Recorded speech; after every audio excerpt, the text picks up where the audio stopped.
Hey, welcome back. So in this video I want to feature these circular baffles that I've made for my Fostex full range drivers. Credit goes to the late Terry Kane of Kane & Kane Audio. As far as I know, he was the pioneer in creating circular baffles with a smooth transition away from the driver. I've added a couple more features to my design, which I can show you. And then I'm going to do acoustical measurements, polar maps showing the off-axis performance and comparing it directly to just mounting the driver in the cabinet the way you would in a traditional sense. Okay, so I'll walk you through the design here. This is in SolidWorks. So this cabinet is, it's an older Axiom speaker, Canadian made, and I'm just using it for prototyping. So it's got a sealed top chamber, and then the rear is, I don't show it here, but it's a 8-inch rear firing woofer, which works quite well. It's around a 200 hertz crossover frequency to the small 4-inch Fostex. But anyways, the idea here is that you bolt your driver to the circular baffle, and then there's a sealing gasket here that is mounted and glued to this surface here. And then I've just drawn in what you would typically do is put insulation into this groove on the lip here. So large screws will go through and then into the cabinet. So if I collapse the assembly, this is what it would look like, and then I'll just section it so that you can actually see what it would look like inside. So long 3-inch screws will go through, and then the driver is mounted over top of that, and then you can see the gasket there as well. So I've opened it up here. Like I said in the earlier part of the video, it flares out to accommodate the large magnet on this driver.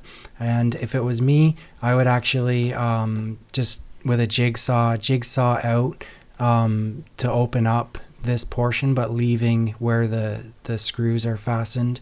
So you would just open it up as much as possible. And one thing I want to do is cover off the curvature of the circular baffle. So you can see here it smoothly transitions off the driver frame, and then I have an exponential spiral curve, which is something that I developed. It's driven by an equation within SolidWorks. So it wraps right around and into the acoustical padding on the backside of the circular baffle. And then I've spaced it away from the cabinet so that it has a chance to get absorbed for the areas where the baffle is actually directly in front of the front face of the cabinet. Developed a PowerPoint to walk through the test results, and I've done this in a previous video for a tweeter, and so this time it's for a full range Fostex driver. So if you don't know, this is the FE108E Sigma, which is a great driver. It sounds excellent in my opinion. So just to cover off the testing that I'm doing, it's going to be a colored directivity map of the response, and we're going to look at a number of other things. This time I'm actually going 60 degrees off axis. In some of the prior videos I only went up to 45 degrees, and I've built a new rotary table to be able to do this with a full speaker. So 8-inch measuring distance as well. So to start off, I did a polar map. This is measuring the on and off axis response of the speaker. And so you can see there's some anomalies here in the very high frequency, some persistent broad peak, even off axis, even 60 degrees off axis, we're getting high energy in the 18 kilohertz region.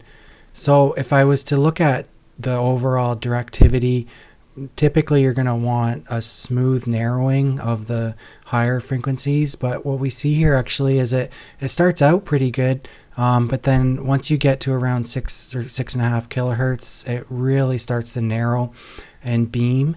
So that's not ideal at all. Okay, so the circular baffle I've drawn here, what you see here is it's a little more gradual into the higher frequencies.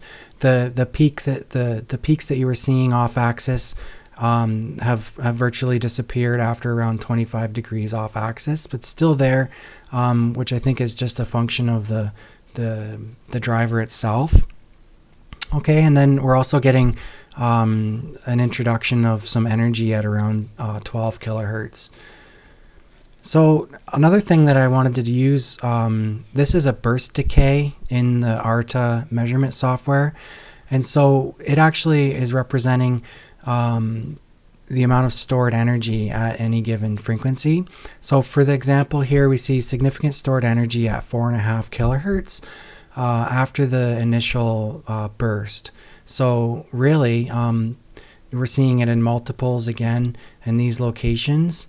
So even after 8 periods, which is a cycle, even after 8 cycles, we're getting stored energy at minus 21 dB, which is pretty significant. Okay, so jumping to the circular baffle, we can see it's much improved. I'll just go back to show you the difference. So square baffle and circular baffle. So what you're seeing here is a quicker decay, less stored energy. So we'll get into the reason for that in a second. Okay, so looking at the actual frequency response, just a comment here. This is the raw response of the driver. I haven't applied any EQ. There's no baffle step compensation at all, so you're going to get the natural rising response of the driver. And also I haven't included the 8-inch woofer that I mentioned earlier in this. This is just the Fostex driver. So we're seeing a bit of a peak here at 4.5K. There's a sharp dip at 18 kilohertz. So if we jump over to the circular baffle and look at it for comparison, the 4.5K peak is gone, and the sharp dip at 18 kilohertz is gone as well. So we'll talk about that in a second. The impulse response, now this is going to show you the speed of the driver once you get the initial impulse, and then you look at in milliseconds how quickly the driver is able to decay. And so the shorter the better. So in this situation, once we've hit our initial peak, the decay time is 1.3 milliseconds for the square baffle. And so for the circular baffle, what we're seeing is a quicker impulse response, down to 8 milliseconds roughly.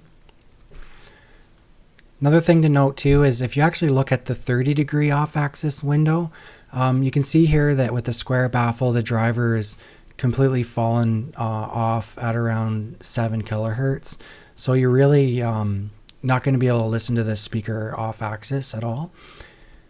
If you compare that against the circular baffle, we're still getting strong content past 7 kilohertz. And then that peak, although it's not ideal, it's still there. So that's something I think that's inherent in the driver. So I'm not sure if a baffle is going to be able to deal with that particular peak. Okay, so just this is going to get pretty advanced, so I'm just going to talk about dynamic range, and this is something that's a lot of times misunderstood. So what I've done here is I've just overlaid multiple waveforms just for demonstration. So just bear with me for a moment. Assume for a moment that the blue is actually the direct sound from the driver. And so in terms of edge diffraction, you're going to get multiple instances of that sound reflected at a later time. And so you could say that the red, green, and yellow are reflected sounds off the baffle, which is called edge diffraction. And so, for example, if you look at where the red line is located, this is where the sound should be the quietest. So the maximum velocity would be as it transitions through this region here, and then once it crests, the driver is not moving at all, and that's where you would have the speaker ideally producing no sound. So as a result of edge diffraction, you get these multiple instances of the sound occurring where the red line is. And so you're actually getting, it's not going to be quiet. It's going to introduce additional sound. So you see here the front of the speaker, as the sound propagates away from the driver, it's going to hit the edges of the cabinet. And we'll just say for this particular example, the distance away from the driver to the edge of the cabinet is 0.75 inches. Well, if we look at the top view of your speaker, and then you have your listening position, again, a 0.75 inches. Say, for example, you're at a listening distance of 60 inches, and I've just chosen this as a random distance. It's, you know, typical in a listening environment to be about 5 or 6 feet away. Maybe that's too close for many, but that's how close I listen to. So the reflected sound is going to travel a total distance of 60.75. Okay, so you're going to have that bit of a delay. Now, we're looking at an example frequency of 4,500 hertz, or 4.5 kilohertz.